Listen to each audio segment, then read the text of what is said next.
Olá, jovem, tudo bom com você? Seja bem-vindo ao canal de História Geral CPVAN. Bem-vindo ao nosso retorno. As férias acabaram, infelizmente, mas os ânimos aí. Eu não sei nem se foi férias, né? Porque tanta coisa aconteceu nesse tempo, nesse período que a gente tá vivendo aí, que eu já não sei nem mais o que tá acontecendo. Mas voltamos, né? Palmas para todos nós, para quem tá aí vivo até agora. E eu anunciei com vocês que a gente vai ter uma mudança agora nos nossos direcionamentos de aula, certo? A gente tinha, a gente já teve, né, ao longo de todo esse período é, pré, pré-anunciação do vestibular, né? Porque enquanto a gente ficou nesse tempo aí de mudanças, o vestibular também se modificou, né? Ou algumas coisas mudaram. Então a gente já teve lá na nossa aula, lá no início, em março, acho que foi em março, se não me engano, né? A gente teve antiguidade clássica ou né, ocidental, greco-romana. A gente teve antiguidade oriental, que seria Egito e Mesopotâmia, hebreus, fenícios e assim por diante. A gente teve Idade Média, certo? Alta e Baixa Idade Média. A gente teve Idade Moderna, que a gente viu ali em vários aspectos, né? Renascimento, Reforma, Iluminismo, Absolutismo, entre outros. A gente teve as revoluções inglesas e revoluções francesas. Não, e Revolução Francesa, né? Só teve uma. E a gente viu as revoluções liberais, né? As teorias liberais e as teorias sociais. Então a gente teve essa primeira parte. Depois a gente teve uma parte de América, né? Que a gente viu a América indígena, a América colonial e assim por diante. E a gente teve uma aula de África, né? Que foi aquela meio que uma aula isolada.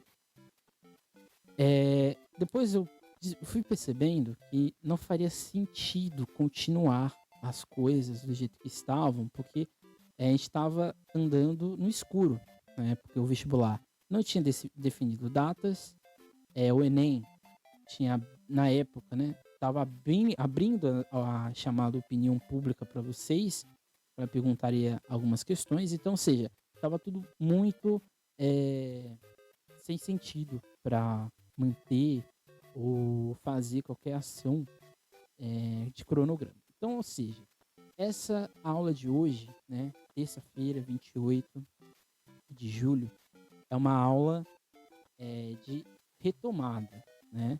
E a aula da semana que vem, que é dia 30, vai ser exatamente a continuação dessa aula, certo? O que vai ser a aula de hoje?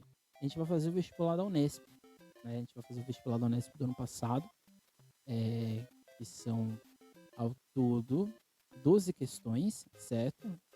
Isso aqui eu vou fazer tanto de história geral quanto de história do Brasil. Por quê, né? A gente vai mostrar aqui o que a gente já viu. Será que a gente conseguiria fazer uma prova de vestibular hoje com quem a gente já estudou? E no final, né, a gente vai fazer aqui, eu vou estar aqui falando e vai ter né, a questão aqui do lado, então a gente vai fazendo essa observação e eu espero que dê tudo certo no final, certo? Essa aula de hoje, então a gente vai fazer essa prova da Unesp e na semana que vem a gente vai fazer os apontamentos de outra prova que é a Enem, né? Não, a FUVEST, que é um outro jeito de fazer a questão. Conforme a gente vai fazendo as questões, eu vou falando aqui do que a gente já viu, do que a gente não viu e assim por diante, ok? Essa parte mais explicativa de como vai ser. Então agora a gente passa para as questões, certo? A Unesp sempre tem, nas duas primeiras perguntas, uma questão de Idade Média e uma questão de Antiguidade Clássica. Normalmente, Antiguidade Clássica quase nunca se cobra na Unesp questões de de Egito, de Mesopotâmia. Se pedir, é uma coisa muito rara, mas eu acho muito difícil de ser perguntada, certo? Então lá diz o seguinte, questão, né, aqui está indicada como 31. A Odisseia choca-se com a questão do passado. Bateu a Odisseia, eu já sei qual período que eu tô falando. A gente tá falando de qual período? Período clássico. Não, período clássico. Período homérico, grego, certo? Que é exatamente esse período histórico em que a gente se baseia ou olha esse passado grego a partir das obras históricas do Homero. O Homero escreveu dois principais livros, que é exatamente a Odisseia e a Ilíada. Essas duas obras históricas, elas são essenciais para o estudo de alguns aspectos da sociedade grega. Porque o período pré-homérico, que é o período que a gente se baseia a partir de restos de cerâmica, de alguma pintura e assim por diante, alguma construção, a gente sabe que esse período é antes de Homero, porque nas obras de Homero isso não está sendo dito, não está sendo falado, certo? Então isso aqui é importante a gente ter em mente. A gente está falando do período homérico. Se fosse um período pós-homérico, a gente já tem outros relatos, né? A gente tem o Heródoto, a gente tem o Tucídides, que são historiadores que estão fazendo essa obra, né? Essa abordagem desse mundo grego. Então, continuando a questão, né? Para perscrutar o futuro e o passado, recorre-se geralmente ao adivinho. Inspirado pela musa, o adivinho vê o antes e o além. Circula entre os deuses e entre os homens. Não todos os homens, mas os heróis, preferencialmente mortos gloriosamente em combate. Ao celebrar aqueles que passaram, ele foge ao passado, mas um passado sem duração, acabado. François Hartog, Regimes de Historicidade, Presentismo e Experiências no Tempo. O François Hartog é aqui, vocês não são obrigados a lerem um livro Regime de Historicidade, né? Mas, na obra, o François Hartog ele vai fazendo vários relatos, historicamente dizendo, de como nós nos orientamos no passado. E até que ponto a gente se orienta ou não nessa ideia do passado, no que existiu. O que é importante ter em mente aqui, né? Que a pergunta, o texto afirma que a obra de Homero não dá para saber nada, porque a pergunta em si não está sendo tão, vamos dizer assim, nítida. Então aqui a gente tem que ler as alternativas, certo?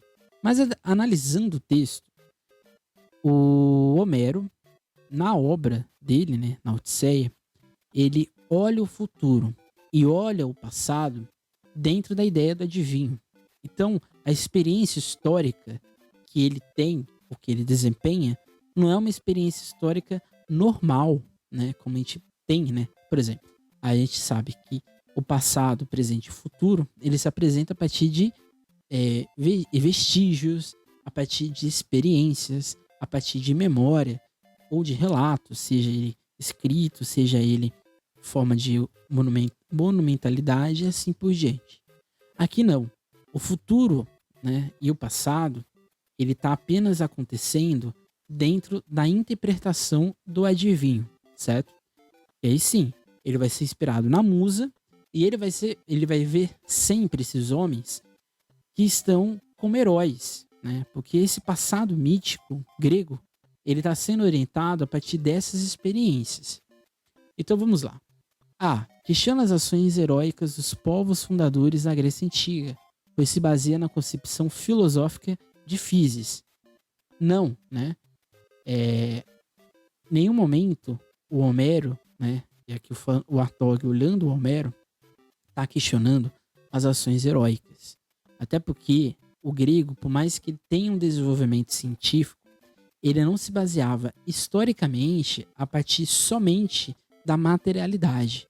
Todas as histórias gregas envolvem grandes deuses, grandes batalhas míticas ao lado da batalha dos homens, né, dos sujeitos. Então não pode ser a. Valoriza os mitos em que os gregos acreditavam e que estão no fundamento das concepções modernas de tempo e história. Não, né? Porque a gente não se baseia, pelo menos a nossa sociedade, na ideia de tempo e história a partir somente dos mitos, né? Isso é uma concepção importante na ideia de sociabilidade, principalmente na ideia de cultura, na ideia de etnicidade, na ideia de identidade nacional. Isso é importante, mas isso não é o instrumento que faz a gente nos orientar no tempo. Isso não é essencial à nossa ideia de história. Então não pode ser a B, né? C.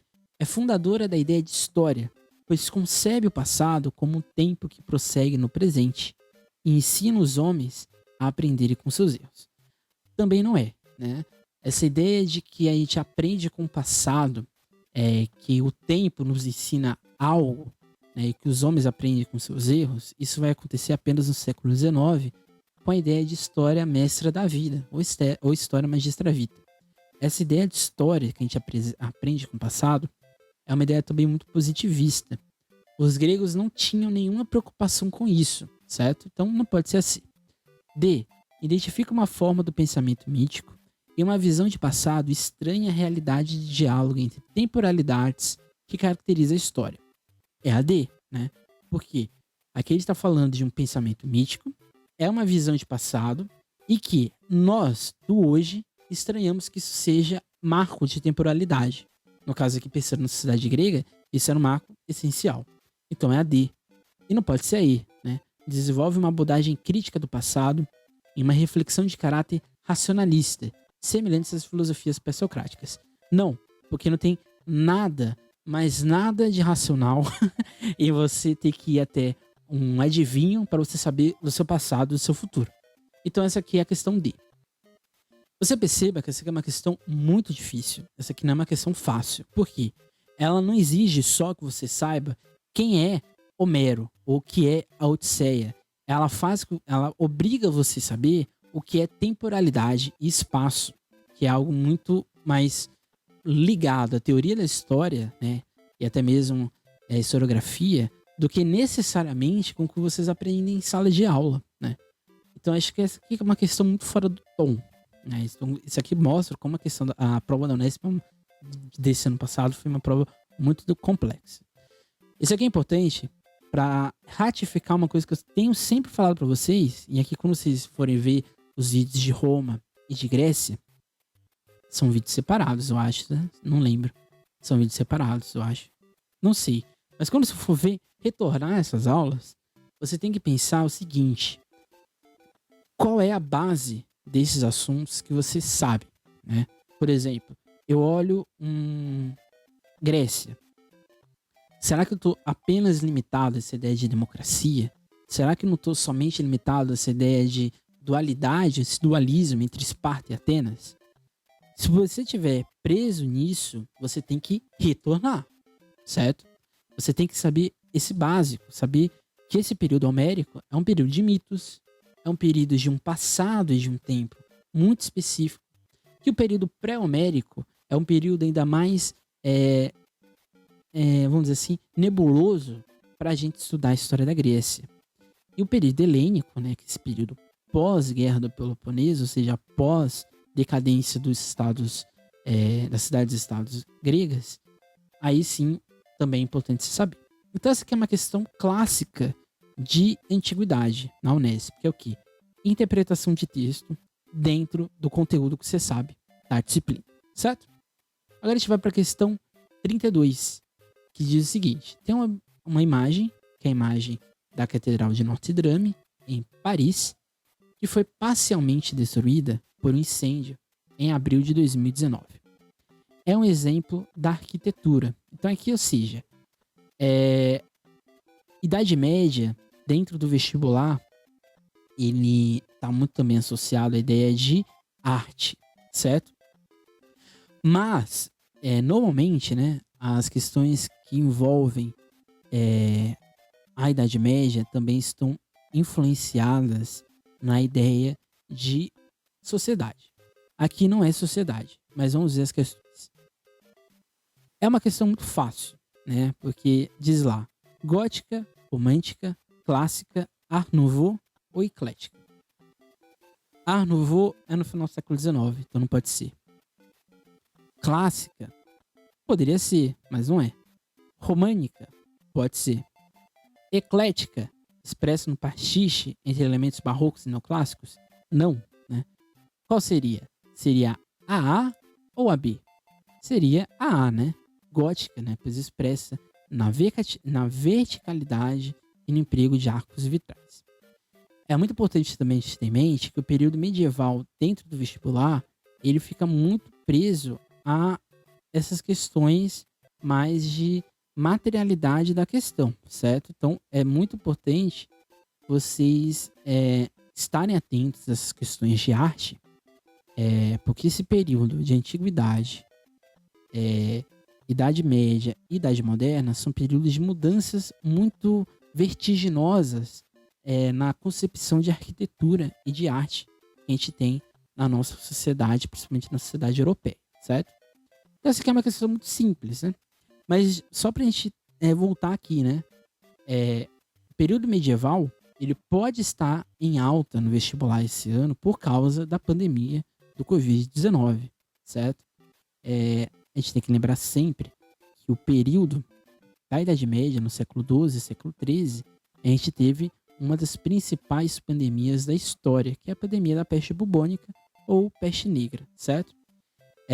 Então é importante vocês estarem atentos a isso, não se esquecerem das particularidades, né, desse período, questão do feudalismo, questão da igreja, questão da relação com o mundo árabe e com o mundo africano, relação com o mundo asiático, a relação desses povos entre si, será que existia, será que não existia, e a ascensão tanto no final, né, dessa elite burguesa que vai surgindo, né, uma elite comercial, e da própria ideia de Estado moderno que surge já no final da Idade Média, na transição para o período moderno, né, que a gente vai ter ali em Portugal, a gente vai ter na Espanha, os primeiros estados nacionais existentes, certo? Então, essa aqui é uma questão muito simples. Questão 33. Leonardo da Vinci viu que a água corrente detém em si o número infinito de movimentos. Isso daqui é uma questão de história, mas poderia muito bem estar numa questão de física. Mas vamos continuar. O número infinito, para Leonardo, não se trata apenas de uma figura de linguagem. Ao falar da variedade infinita da natureza e, sobretudo, de fenômenos como as correntes de água, ele estava fazendo uma distinção baseada na preferência dos sistemas analógicos sobre os digitais. Em um sistema analógico, há gradações infinitas, o que se aplica à maioria das coisas que fascinavam Leonardo. Sombras de esfumato, cores, movimento, ondas, a passagem do tempo, a dinâmica dos fluidos. A partir da explicação do texto sobre Leonardo da Vinci, pode-se afirmar que esse texto mostra algo essencial nessa arte renascentista, ou nesse período renascentista, que é exatamente a empiria. O que é empiria? É você fazendo uma constante análise do seu entorno, você vai refletindo, você vai criando mecanismos de tentar entender o que está acontecendo. Aqui a gente está percebendo que o Leonardo da Vinci, ele fazia uma análise muito grande do movimento da água, ou seja, desse número infinito de movimentos, para influenciar a sua própria ideia de arte. Não só arte, o Leonardo da Vinci ele era uma pessoa muito, vamos dizer assim, pau para toda a obra. Ele fazia de tudo, né? Fazia desde quadro, desde esculturas, desde invenções, desde tratados científicos e assim por diante. Então, pegando aqui o finalzinho, né? Em um sistema analógico, há gradações infinitas e que se aplica à maioria das coisas que fascinavam Leonardo. Ou seja, essa ação mecânica, seja do homem na natureza ou da natureza sobre nós, era o que fascinava o Leonardo da Vinci, certo? Então agora a gente vai ler as alternativas, né? E vamos lá. A. O princípio cristão da vida eterna orientou o pensamento renascentista. Será? O materialismo pré-socrático foi a principal sustentação teórica do Renascimento. Os experimentos da Antiguidade Oriental basearam a ciência renascentista. As concepções artísticas medievais fundamentaram a arte renascentista. E a observação da pluralidade da natureza foi um dos fundamentos do Renascimento. Essa questão é a E, né? Aqui não está escrito empiria, mas é empiria que ele está falando, certo? Não pode ser A, porque o princípio cristão ele existia, ele influenciava a sociedade renascentista, como a gente viu, mas ele não foi essencial para o movimento artístico renascentista. Porque o movimento, né, toda a movimentação da igreja, ela existia.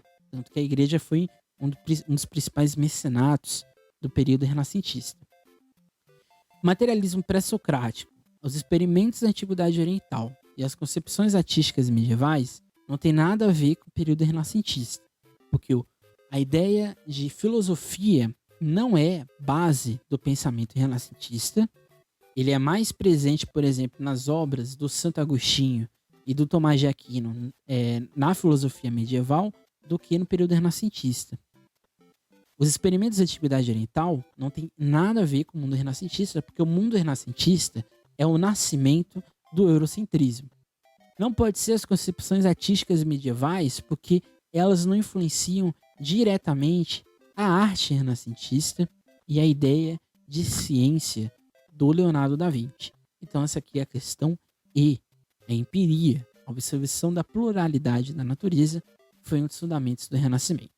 Isso influencia tanto as artes, seja na pintura ou na escultura, seja nos tratados científicos, como do Nicolau Copérnico, né, porque é na observação do céu, das estrelas, que ele vai descobrir planetas, vai descobrir que o centro do universo, da nossa galáxia, seria o Sol, e que a Terra gira em torno, né, no sentido do heliocentrismo, tirando de lado o geocentrismo. Esse período é essencial porque ele vai criar uma ideia, né, e uma formação mais específica do que é a nossa relação com o tempo, com a sociedade. Isso vai atingir de frente com a Igreja Católica e principalmente as literaturas, né? São obras mais complexas, são obras que retornam àquela tradição clássica e a gente sai daquela questão meio folclorizada e até mesmo de sociedade medieval, certo? Então essa aqui é a questão E. Essa aqui é uma questão de moderna que é muito comum dentro do período específico da Unesp. A Unesp ela tende a pedir, dentro do vestibular de vocês, na área de moderna, apenas um assunto. E quando são 2 assuntos, ela tende a fazer uma análise com expansão marítima, certo? Que a gente também tem um vídeo disso lá no nosso canal no YouTube, certo? Então é importante saber. Essa questão também ela é interpretativa, assim como a questão da Grécia. Só que aqui ela exige de você saber o que é esse conceito que está sendo analisado ali no período do Leonardo da Vinci. Porém, se você não soubesse o que é empiria, você conseguiria fazer essa questão sem nenhum problema, certo?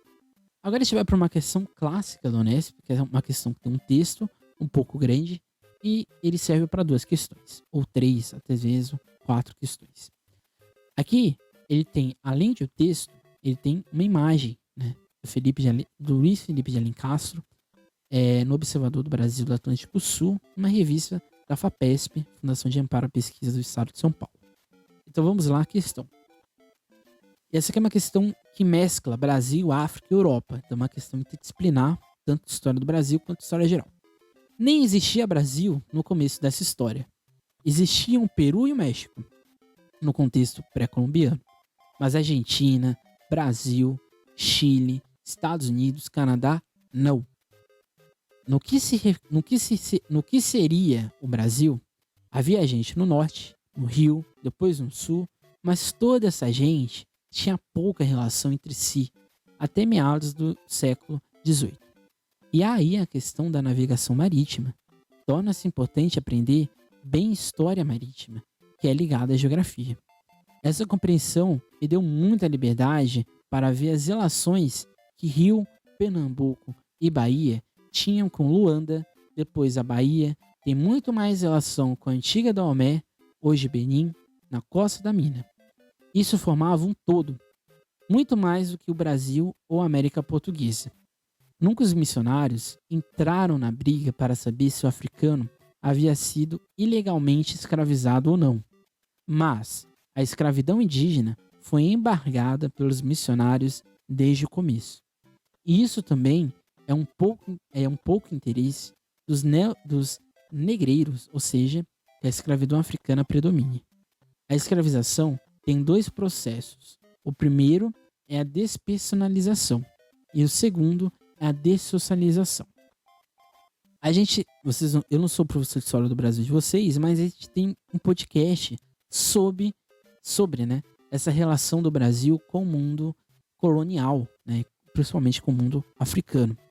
No Barroco do Açúcar, que é um podcast que a gente faz análise da sociedade do açúcar e do ouro, a gente faz uma análise lá dos povos negros, né, dos povos africanos que vieram para o Brasil. E a gente também, se eu não me engano, no podcast de história indígena, eu também faço uma análise, mas eu não lembro se é nele. Mas de qualquer forma, a gente tem, né? Eu já falei com vocês nesse assunto. Esse texto, ele faz uma coisa muito interessante. Ele fala que não existe Brasil nesse período. Aí a gente fica se perguntando, né? Ele não falou a data, apenas o século, né? Século XVIII. Então a gente está falando ainda de um Brasil colonial. Um Brasil que não existe, né? Porque o Brasil, ele não era um país, ele era uma parte do Império Português. Outra coisa muito importante, que é uma coisa que eu sempre falo para os meus antigos alunos, né? Para qualquer evento que eu participo, que o Brasil, ele é muito mais próximo da África do que necessariamente da América Latina.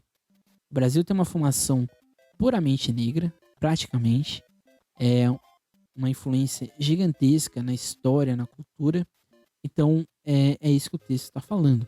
Além disso, ele está falando dessa distinção ou dessa existência da relação que existia com os missionários, né, e da diferença que existia. E de como a escravidão africana ela se diferenciava da escravidão indígena. Né? Isso eu falei exatamente no podcast sobre Brasil Colônia, né? Visões de Paraíso e de Inferno. Então vamos lá. A questão 34, o texto estabelece a formação do Brasil a partir da navegação marítima, o que implica reconhecer a importância. Então vamos lá. Da imposição de uma única lógica global de comércio e da dissolução das fronteiras entre os territórios colonizados na América. Totalmente errada essa parte final, né? Existia sim uma lógica global de comércio, né? Que seria uma espécie de globalização, né, do período das revoluções marítimas, uma globalização primitiva, né, porque ela era imposta, né, os territórios no continente americano tinham que se relacionar exclusivamente com esses povos vindos da Europa. Porém, não houve dissolução de fronteiras, pelo contrário, né, existiram diversos tratados, diversas linhas imaginárias para separar o que era Portugal, o que era Espanha e depois no futuro o que era França, o que era Holanda e assim sucessivamente. Então não pode ser A. A gente tem um vídeo no YouTube sobre ter tratados coloniais, né? E lá eu falo de alguns. Então não é A. B. Do domínio colonial de Portugal sobre o litoral africano e da intermediação espanhola no tráfico escravagista. E aqui é claramente uma análise da imagem. Será que Portugal tinha um domínio sobre o litoral africano? Não, né? Pelo contrário, né? Portugal tinha acesso apenas a regiões específicas da África. Uma delas, no que era a República Democrática do Congo, né? E depois, né, se torna Angola também, que a gente viu na nossa aula passada de África, e na região da Costa da Mina, como está bem escrito ali no texto. A Espanha não tinha grande interesse no tráfico de negros escravizados, porque isso dava muito dinheiro e era muito melhor fazer um processo de escravidão ou de escravização interno dentro do seu território, como aconteceu, né, no caso, na região da América Espanhola, né, com um grande, profundo agravamento de uma escravidão indígena que a gente viu na nossa aula de América, né? Então você perceba que muita coisa que a gente está falando aqui, a gente já viu, né? C, então não pode ser a B. C, do controle das rotas marítimas por navegadores italianos e da conformação do conceito geográfico de Ocidente. Essa aqui até que a gente tem que olhar novamente, né? Do controle das rotas marítimas por navegadores italianos, italianos e da conformação do conceito geográfico de Ocidente. Aqui tem um grande problema. Muitos dos navegadores que vêm para a América, de fato, muitos deles eram italianos, como por exemplo o próprio Cristóvão Colombo, né? Ele não era espanhol, né? Ele era genovês. É, porém, esse controle das rotas não eram dos navegadores. O controle das rotas ele estava exatamente nas mãos das potências, das metrópoles, que no caso era Espanha, Portugal. Então não pode ser esse início. E dá com a formação do conceito geográfico de Ocidente. O Ocidente, ele não é, ele existia a ideia de Ocidente. Todo mundo sabia que ali a Europa, por exemplo, principalmente, era o centro do mundo. Mas não existia uma nomeação ainda clara do que era o Oriente e do que era o Ocidente. Então não pode ser assim. D. Da constituição do espaço geográfico do Atlântico Sul e da relação estabelecida entre os continentes americano e africano. É essa, né? Constituição de espaço geográfico do Atlântico Sul, uma relação, né, do Atlântico como um diálogo, como um espaço, uma grande rota de relação da América com a África, e a relação estabelecida dos continentes africano e americano, que é muito profunda até hoje, né? E aí, do surgimento do tráfico africano de escravizados, das relações comerciais do Brasil com a América Espanhola, né? O Brasil não teve nenhuma relação com a América Espanhola, a não ser briga. Então não pode ser aí. É uma questão bem simples, né? E a gente já viu, né? Inclusive. A questão 35. A despersonalização e a dessocialização dos escravizados podem ser associadas respectivamente. Então, seja, despersonalização e dessocialização. Então, seja, é você ser retirado da sua ideia de pessoa e você ser retirado da ideia de inserção desse corpo na sociedade. Então, vamos lá. A. Ao fato de que os escravos eram identificados por números marcados a ferro e a interdição do contato entre os cativos e os seus senhores. Não pode ser, esse final aqui tá errado, né? Uma interdição do contato entre cativos e senhores? Não, né? Existia inclusive uma relação até muito próxima, dependendo da situação e dependendo até mesmo da localidade.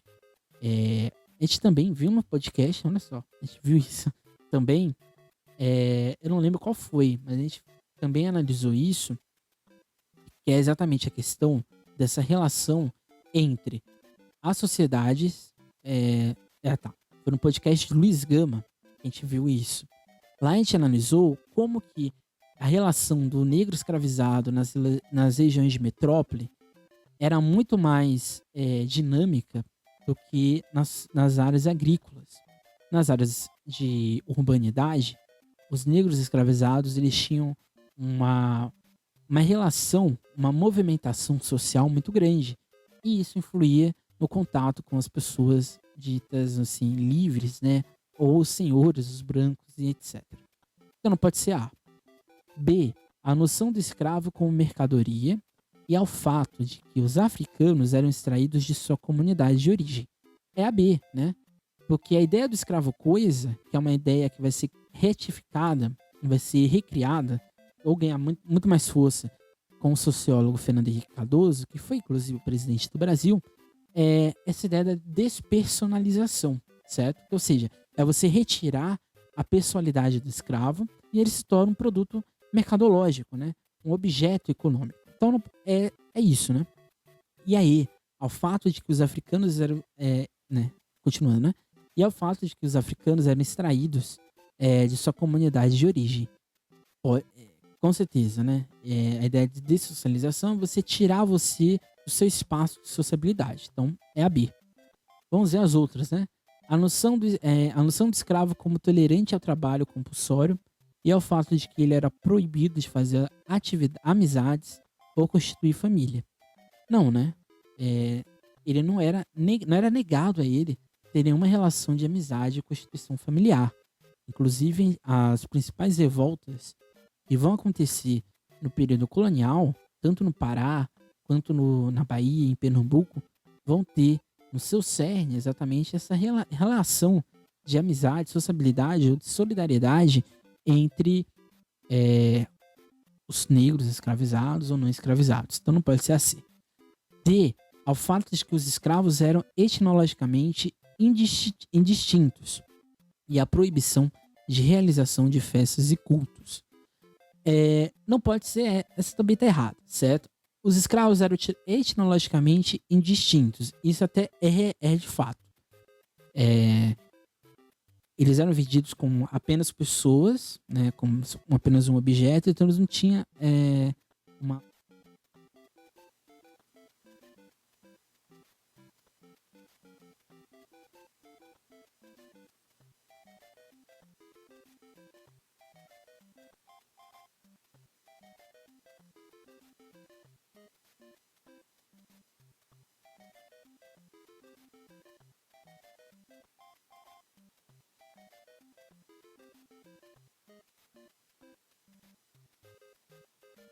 É o fato de que ele não era reconhecido como brasileiro.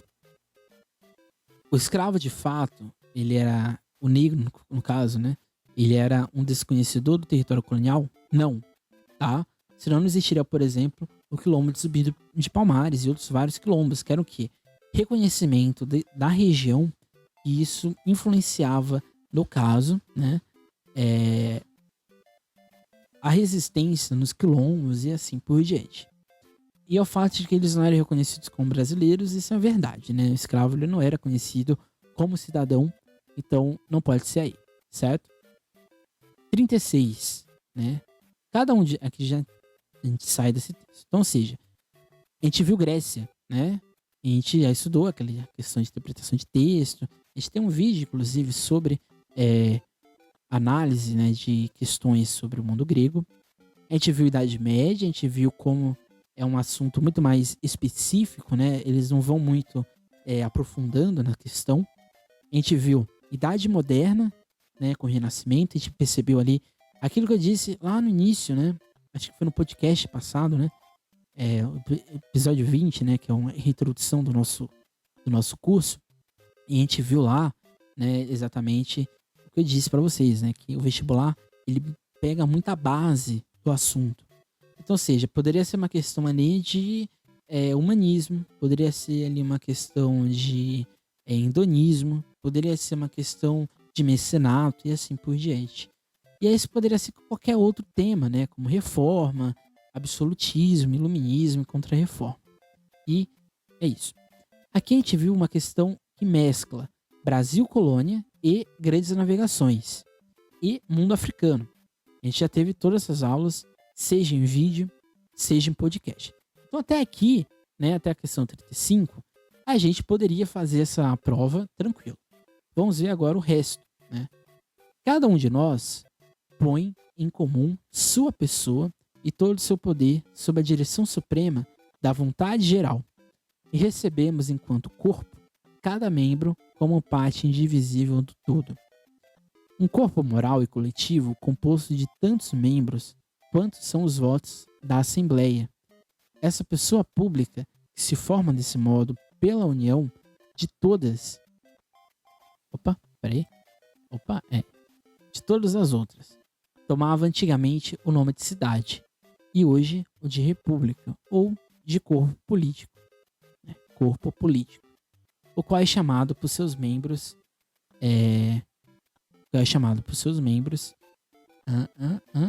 de Estado.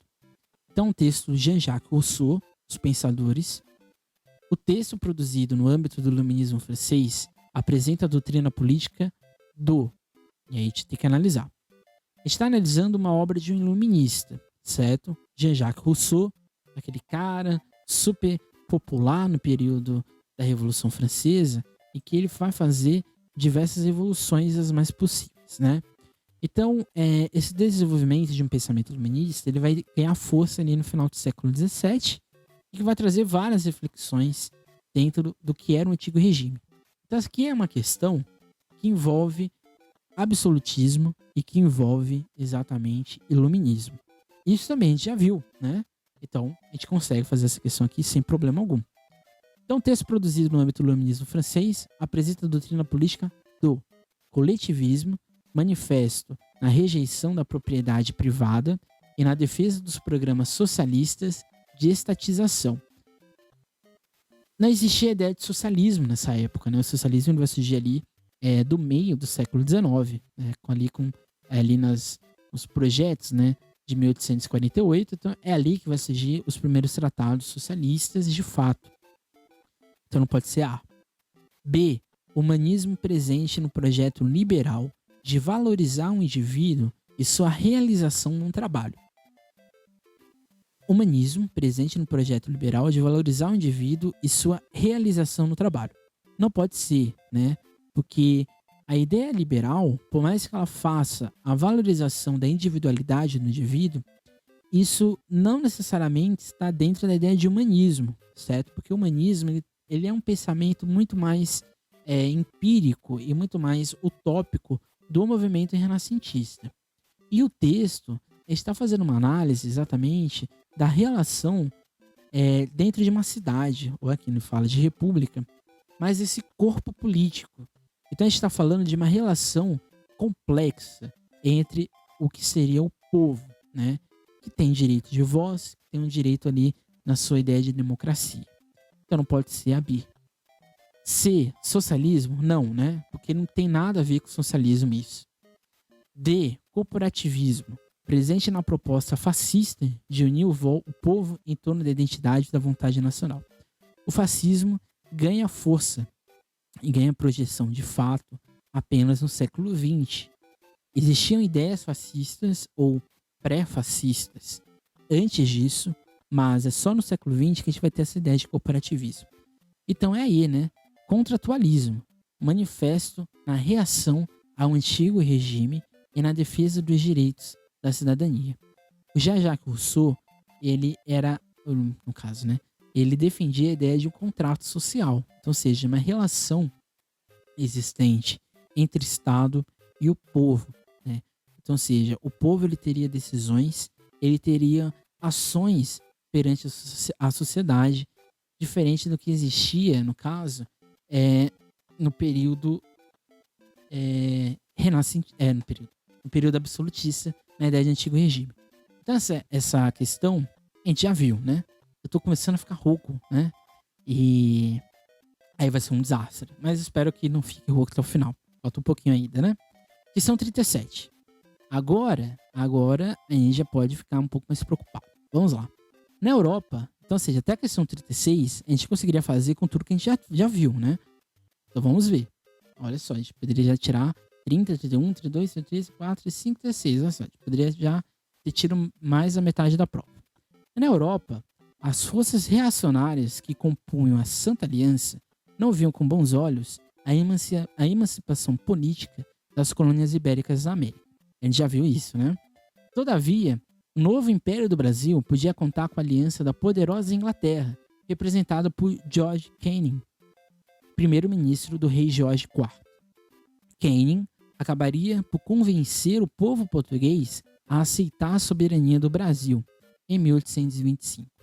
Uma atitude coerente com o apoio que o governo britânico dera aos Estados Unidos no ano anterior, por ocasião do lançamento da doutrina Monroe, que afirmava o princípio de não intervenção europeia na América. O texto relaciona a restauração das monarquias absolutistas do continente europeu, a industrialização dos Estados Unidos e a constituição da Federação dos Estados Independentes da América Latina. Nada a ver uma coisa com a outra, né? Em nenhum momento a gente está falando de industrialização dos Estados Unidos, em nenhum momento a gente está falando de restauração da monarquia absolutista do continente europeu, até porque a gente está falando aqui do século XIX, então, pelo contrário, a gente estava tendo o início do fim das monarquias absolutistas, embora seja uma era grande nos impérios, mas os impérios eles já não estavam na restauração da monarquia absolutista, tá? Então não pode ser A. B. A influência da Igreja Católica nos assuntos políticos europeus, o controle britânico dos mares depois do ato de navegação e o avanço imperialista dos Estados Unidos sobre o Brasil.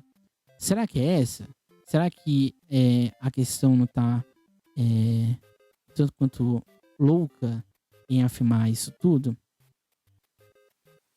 Não, né? Então não pode ser essa. né? Porque a influência da Igreja Católica nos assuntos políticos europeus? Não. A Igreja Católica ela pede força na Europa exatamente na reforma.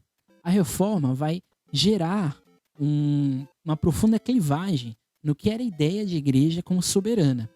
Porque, embora a reforma ela não atinja todo o continente europeu, ela influencia diversas ações, porque ela interfere essencialmente na questão política, na questão econômica dessas regiões.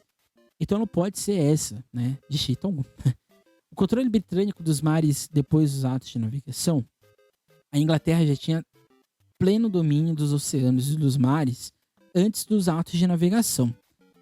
Os atos de navegação que vão acontecer ali na Revolução Gloriosa, né, na Revolução Puritana, mas na Revolução Gloriosa, na Revolução Puritana principalmente, ela vai instituir ainda mais a influência britânica no restante do mundo. Então não pode ser isso, né? E o avanço imperialista dos Estados Unidos sobre o Brasil, os Estados Unidos ele vai ser uma ação imperialista em todo o continente americano, mas principalmente no México nesse período. O Brasil ainda estava sendo mais influenciado pela Inglaterra do que necessariamente pelos Estados Unidos. Então não pode ser essa aqui de jeito nenhum, certo? C. A disposição europeia da recolonização da América, o bloqueio continental determinado pela França e os acordos de livre comércio do Brasil com os países hispano-americanos. O Brasil não tinha livre comércio com os países hispano-americanos de jeito algum, tá? Existiam, a partir do momento da independência do Brasil, relações. Mas o Brasil, ele ainda é, né, muito isolado dos seus vizinhos. Então não pode ser essa. O bloqueio continental determinado pela França e os acordos de livre comércio no Brasil. Se a gente for olhar aqui, a gente está falando da emancipação dos povos das colônias ibéricas na América. 1825. O bloqueio continental, ele não interfere de fato na política americana, tá? O bloqueio continental ele vai influenciar mais a Inglaterra na Europa. A influência do Napoleão no nosso continente, ela tá apenas na região da Espanha, quando se troca o imperador, o rei da França, da Espanha, e aí a gente tem toda uma mudança existente. Então não pode ser essa. D. A penetração dos industrializados britânicos nos mercados europeus. A tolerância portuguesa em relação ao emancipacionismo brasileiro e a independência política dos Estados Unidos. Poderia até ser a independência política dos Estados Unidos. Porém, em nenhum momento houve uma tolerância de Portugal em relação à emancipação do Brasil enquanto colônia. Porque se tivesse isso, o Brasil já tinha sido libertado de Portugal há muito tempo, né? Então, pelo contrário, houve uma resistência muito grande. Tanto que o Segundo Império Brasileiro e o Primeiro Império Brasileiro, eles têm muita influência ainda das ideias portuguesas. E essa parte aqui, né? A penetração dos industrializados britânicos no mercado europeu, a gente não pode dizer que existia industrializado britânico nesse período, em 1825, que causasse grande impacto no mercado europeu, tá? Porque a própria Inglaterra estava ainda se entendendo, né, enquanto um Estado de fato industrializado, né? Era uma industrialização ainda muito incipiente. E a reorganização da Europa continental, depois do período de domínio napoleônico, sim, né? Porque acaba o período napoleônico, a gente vai ter todo o período da reorganização do mapa europeu, e aí sim a gente vai ter, no caso, né, na conferência, na conferência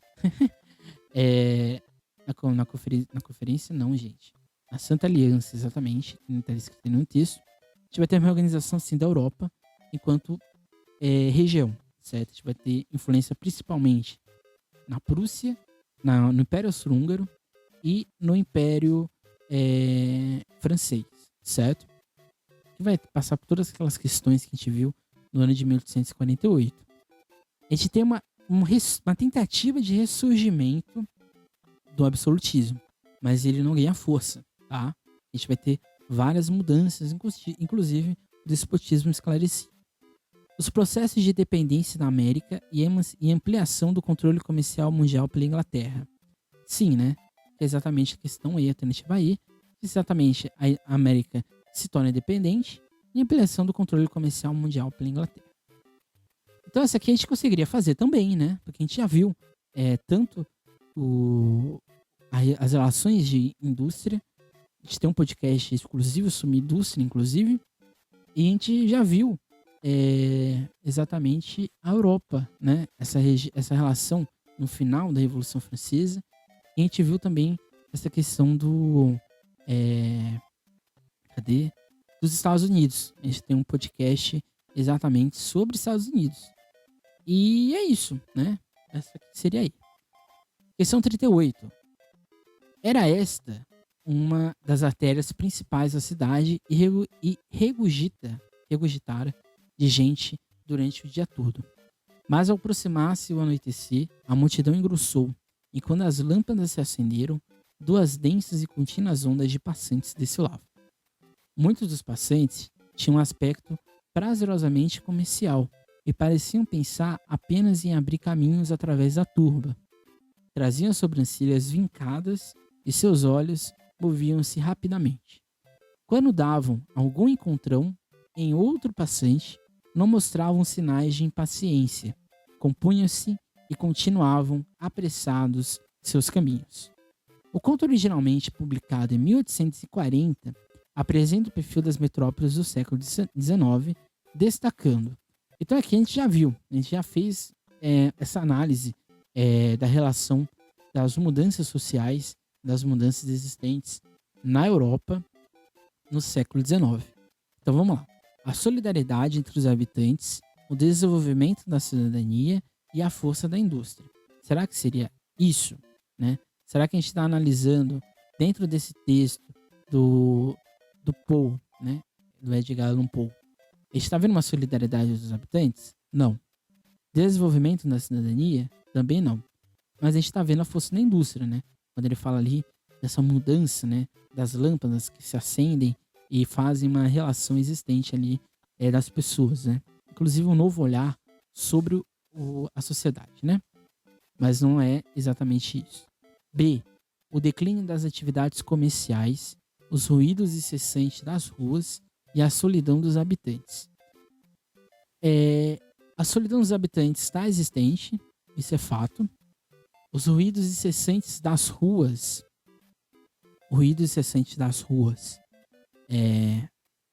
Sim, porque há uma mudança, né? Quando a indústria e os bens de consumo eles se complexizam, a gente tem uma relação diferente com os nossos sensores, né? Então não pode ser essa. E poderia até ser. Mas a gente não tem um declínio de atividades. Opa, tem um gato aqui. A gente não tem Opa, eu caí também. A gente não tem um declínio de atividades comerciais, né? Pelo contrário, a gente tem um aumento das atividades comerciais. A conformação de uma nova sensibilidade, o arcaísmo tecnológico e a imobilidade dos habitantes. Não, né? A gente tem sim uma nova sensibilidade. A gente não tem um arcaísmo tecnológico, porque na verdade a tecnologia está mudando. E a gente não tem a imobilidade dos habitantes. Pelo contrário, eles estão ainda se movendo em sociedade. D. O ordenamento do espaço urbano, o controle policial da circulação e o crescimento do desemprego. O Edgar Allan Poe não está falando nada disso, né? Então não pode ser essa. Então é aí, né? O crescimento populacional, a dinâmica da circulação urbana e a impessoalidade das relações, né? O século XIX, ele vai ter um aumento muito progressivo da economia, né? Principalmente dos estados nacionais, exatamente por causa do liberalismo que se corporifica ainda mais. Porém, ao mesmo tempo que a gente tem isso, as relações de trabalho, elas fazem com que nós mudamos a nossa própria relação como pessoa, né? Enquanto família, enquanto gênero e assim por diante. Então, por mais que o dinamismo da cidade aumente, a relação de que a gente não sabe nada de ninguém se intensifica. Então, essa aqui é a E. Então, até a questão 39, 38, a gente poderia fazer sem nenhum problema. Questão 39, que é uma gravura. A gente tem uma caveira em cima de um cavalo e várias pessoas lá atrás. Não sei se elas estão correndo, eu não sei se elas estão comemorando algo, mas a gente remete exatamente ao México, né? Essa caveirinha é uma caveira muito típica na festa dos mortos lá na cultura mexicana. Então, produzido no início da década de 10, a gravura representa a Revolução Mexicana como marcada. A gente já viu a Revolução... Opa. Aí de novo, né? A gente já viu a Revolução Mexicana, então a gente conseguiria fazer essa questão. A gente consegue, né? A. Pela participação feminina e pela recuperação de elementos da tradição pré-colombiana. Pode ser, né? E a gente tá vendo isso aqui na gravura, né? A gente tá vendo ali as pessoas ali atrás, né? A gente tem alguns elementos, né? Pictóricos que nos remete à civilização azteca, inclusive, seja ali no modo, né, de ação e assim por diante. Então vamos lá. Pela vitória dos projetos revolucionários populares e pela construção de uma nova ordem social. Não, né? Os projetos populares, eles não venceram, né? Eles apenas... eles existiram durante todo o processo revolucionário, mas eles não venceram. Não foi o povo que assumiu o México, né? A gente viu que foi toda aquela questão do Partido Republicano, do Partido Revolucionário Mexicano, toda a questão liberal que se cresce no México. Então a gente não tem a vitória de um projeto revolucionário. Então a B está errada. E a construção de uma nova ordem social, mas que é muito forçado dizer isso. C. Pela negociação política diplomática, pelos altos índices de assassinatos de mulheres. Não, né? A gente não teve um alto índice de morte de mulheres. E a charge não está falando disso. D. Pela interferência de países estrangeiros e pela perda da autonomia do país. Não, né? A gente poderia falar isso que aconteceu depois do Império Mexicano. Durante o Império Mexicano, mas não depois do processo revolucionário, né? Pelo contrário, por mais que o povo não vencesse com suas pautas, ele se manteve como foco, né, das ações existentes. E pela repressão governamental e pela imposição de castigos físicos aos revolucionários. Não, né? Então é a A, né? Pela participação feminina e pela recuperação de elementos da tradição pré-colombiana. Inclusive, no nosso vídeo, eu mostro lá a fotinha, se não me engano, das mulheres, né, que eram muito ativas no período da Revolução Mexicana, principalmente as mulheres do campo, as camponesas, e como os penteados delas, né, influenciou a princesa Leia Organa em Star Wars, né? Então essa aqui é a questão A, a gente já fez, né? A gente conseguiria fazer essa questão sem nenhum problema. Questão 40. A construção de Brasília pode ser considerada a principal meta do plano de metas. Para alguns analistas, a nova capital seria o elemento propulsor de um projeto de identidade nacional comprometido com a modernidade, cuja face mais visível seria a arquitetura modernista de Oscar Niemeyer e Lúcio Costa. Ao mesmo tempo, no entanto, a interiorização da capital faria parte de um antigo projeto de organização espacial do território brasileiro, que visava ampliar as fronteiras econômicas rumo ao oeste e alavancar a expansão capitalista nacional. Essa aqui a gente não viu, né? Nem em podcast, nem nada. Então aqui eu vou fazer mais de maneira mais rápida, né? Essa aqui é a A, tá? Denota um esforço de construção de um espaço geográfico brasileiro com o intuito de assegurar o equilíbrio econômico e político entre as várias regiões do país, né? Brasília, ela era uma tentativa do Juscelino Kubitschek de reestruturar a política brasileira. Então ele tiraria os assuntos relacionados ao país, sairiam do Rio de Janeiro e iriam para uma área neutra, né, se assim podemos dizer, do Brasil, que seria a construção de Brasília. Não pode ser a B, porque demonstra o nacionalismo xenófobo do governo Kubitschek. Pelo contrário, né? Juscelino Kubitschek é um dos presidentes mais nacionalistas que a gente teve no Brasil. Talvez ele, junto com Getúlio Vargas, Se a gente espremer os dois, vai sair toda a ideia de nacionalismo forjado do Brasil. Então não pode ser a B.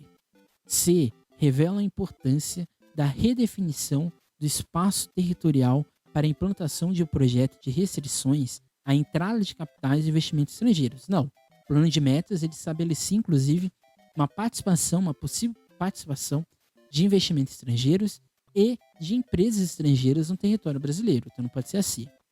Explicitam a postura antiliberal? Não. O governo Kubitschek ele é extremamente liberal, foi o primeiro governo liberal de fato do Brasil. E edifica o surgimento de uma expressão arquitetônica original e baseada no modelo de edificação predominante entre os primeiros habitantes do atual Brasil. Não tem nada a ver a cultura indígena na cultura da arquitetura do Lúcio Costa e do Oscar Niemeyer. Então não pode ser aí, então essa aqui é a questão A, como eu já disse. 41. Aqui a gente não viu Segunda Guerra Mundial, então aqui também eu vou falar só para desencargo de consciência. 2 fatores contribuíram para os processos de emancipação política da África e na Ásia no pós-Segunda Guerra foram a defesa chinesa de uma política de neutralidade entre os conflitos regionais e o fim da Guerra Fria que opunham Estados Unidos e União Soviética. Não, né? Os chineses eles tiveram uma política de neutralidade de nenhuma forma, né? A China, ela inicia a Guerra Fria como uma das aliadas da União Soviética e ela termina a Guerra Fria com uma possível aliada, não aliada, mas fazendo acordos com os Estados Unidos. Então não pode ser A. B. A partilha europeia do continente africano e a crise do petróleo que obrigou os países ricos a negociar com lideranças políticas da África e do Oriente Médio. Nada a ver uma coisa com a outra, né? Porque a questão é, 2 fatores contribuíram para o processo de emancipação política na África e na Ásia no segundo pós-guerra mundial. Não, né? A gente não tem a partilha europeia do continente africano. A gente tem a partilha europeia do continente africano, mas a gente não tem necessariamente a crise do petróleo. E isso não obrigou os países ricos a negociar com lideranças políticas na África e na Ásia, porque isso já existia. C. O nacionalismo e autossuficiência, o nacionalismo de organizações civis dentro das colônias e o princípio da autodeterminação dos povos que era defendido pela ONU. Pode ser essa. D. A crescente autossuficiência econômica dos países africanos e o surgimento do pan-africanismo que unificou as lutas no continente. Se a gente for analisar aqui a questão, existem 2 fatores que contribuíram para os processos de emancipação política da África e na Ásia. Essa questão aqui, que é a D, ela só está falando de África, então não pode ser essa, né? E a ascensão econômica dos países do chamado Terceiro Mundo, não. Nenhum país do Terceiro Mundo ascendeu economicamente no pós-Segunda Guerra. Então essa aqui é a C, né? O nacionalismo de organizações civis dentro das colônias, que vai gerar ou vão gerar as diversas revoltas no neocolonialismo, né? A gente vai ter isso na África, a gente vai ter isso na Ásia, e o princípio de autodeterminação dos povos, que era após a criação da ONU. Então essa aqui é a C. E a questão 77, que é uma questão interdisciplinar da Unesp, aqui achei. Para completar minha obra, restava uma última tarefa: encontrar a lei que relaciona a distância do planeta ao Sol, ao tempo que ele leva para completar sua órbita. Por fim, já quase sem esperanças, testei T elevado à segunda potência e D elevado à terceira. E funcionou. Essa razão é igual a todos os planetas.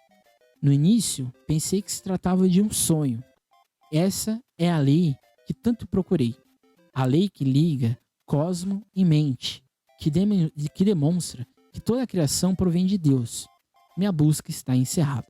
Marcelo Gleiser, A Harmonia do Mundo. A lei mencionada no texto refere-se ao trabalho de um importante pensador que viveu. Então essa aqui é uma questão interdisciplinar que envolve física e história. A gente está falando das leis de Kepler. E aí eu já não sei se vocês já tiveram as leis de Kepler, né? Que ela faz uma relação entre o período da órbita do planeta com um raio, né? E o Kepler ele vai fazer exatamente isso no período do Renascimento Científico, que é exatamente ali no século XVI e no século XVII, né? O que fundamenta, né, 3 leis sobre comportamentos de planeta, né? A gente vai ter a primeira lei de Kepler, né, que é segundo o qual todos os planetas que se movimentam ao redor do Sol desenvolvem órbitas elípticas. A segunda lei de Kepler, que identifica que o vetor posição de um planeta varre igual os intervalos de tempos iguais. E a 3 identifica que o quadrado do período da órbita de um planeta é proporcional ao cubo raio da órbita. E agora a gente vai para a questão, né? A lei e o texto refere-se ao trabalho de um importante pensador que viveu na Idade Média, período influenciado pelo pensamento da Igreja Católica e que buscava explicar fenômenos da natureza por meio da intervenção divina? Não, né? Pelo contrário, ele queria fazer o oposto disso. Houve um pequeno problema aqui, né? Houve uma troca de vídeo, né? Mas vamos lá, né? B. Na Europa, posteriormente Isaac Newton, e que sob forte influência deste filósofo e cientista, estabeleceu as bases da mecânica celeste. Não, né? Porque o Kepler, ele acontece antes do Isaac Newton. Então não pode ser essa, né? Só colocar aqui. Estamos tendo problemitas. Pronto, foi. C. Então não pode ser a B. C. Em uma época de exacerbados conflitos religiosos que culminaram na Contra-Reforma Católica, opondo-se ao modelo heliocêntrico de Nicolau Copérnico. Também não pode ser essa, né? Porque o Johannes Kepler, ele não está se opondo ao que o Kepler faz. Pelo contrário, ele está retificando, né, o que foi a obra do Nicolau Copérnico. D. No período do Renascimento Científico, que formulou 3 leis fundamentais do movimento planetário, baseando-se em observações do planeta Marte. É a D, né? E não poderia ser a E. O fim da Era Medieval, início da Idade Moderna, período de triunfo da fé sobre a razão. Não. Então você observe que essa questão você não precisava saber nem de física e nem necessariamente, e mais de história, na verdade, né? Porque aqui você poderia ter dúvida entre a questão B e D. No caso da referência teórica. Mas, se você analisar muito bem, o Isaac Newton, ele faz um estudo de gravidade, né? É o principal estudo do Newton. E as leis de Newton não são necessariamente parecidas com as leis do Renascimento, porque as leis de Newton elas envolvem mais o movimento dos corpos na nossa estrutura, na nossa relação existente, do que necessariamente planetária. Então, por isso que essa aqui seria mais próxima ao Kepler, né, que é a questão aqui. Então, ou seja, resumindo, né, primeiramente, palmas a todo mundo que nos acompanhou até agora, né? O que a gente pode dizer? A gente pode dizer que a gente fez aqui 12 questões da Unesp. Pelo menos, eu vou falar aqui, né? Pelo menos 9 questões a gente já abordou, seja em podcast, seja em vídeo no YouTube. Então, ou seja, para vocês perceberem que se vocês forem estudando o que a gente já viu, tanto em podcast como nos vídeos no YouTube, vocês vão perceber que você já tem uma base muito boa para o vestibular. A partir de agora que a gente vai ter mais um período de idade contemporânea, a gente vai fazer algumas voltas do que a gente já teve, vocês vão perceber que se vocês estão acompanhando o ritmo das aulas, se vocês estão acompanhando os ritmos dos podcasts, vocês estão percebendo que com o que vocês já tiveram, dá para fazer uma boa prova, né? Isso claramente vocês fazendo as aprofundações necessárias. Então é isso, gente. Espero que vocês tenham gostado. Ficou um vídeo meio longo, mas era necessário para vocês perceberem como que a gente, fazendo a prova da Unesp do ano passado, já sabe de muita coisa, certo? Na aula que vem, a gente vai fazer esse mesmo esquema, só que com a prova da FUVEST, tá? E aí a gente vai analisar também diferenças, né? Entre a prova da Unesp e a prova da FUVEST. Então é isso, até mais. Não deixe de seguir, ver os nossos vídeos passados no YouTube. E nessa quinta, a gente vai ter essa aula da FUVEST. É isso, tchau e até mais.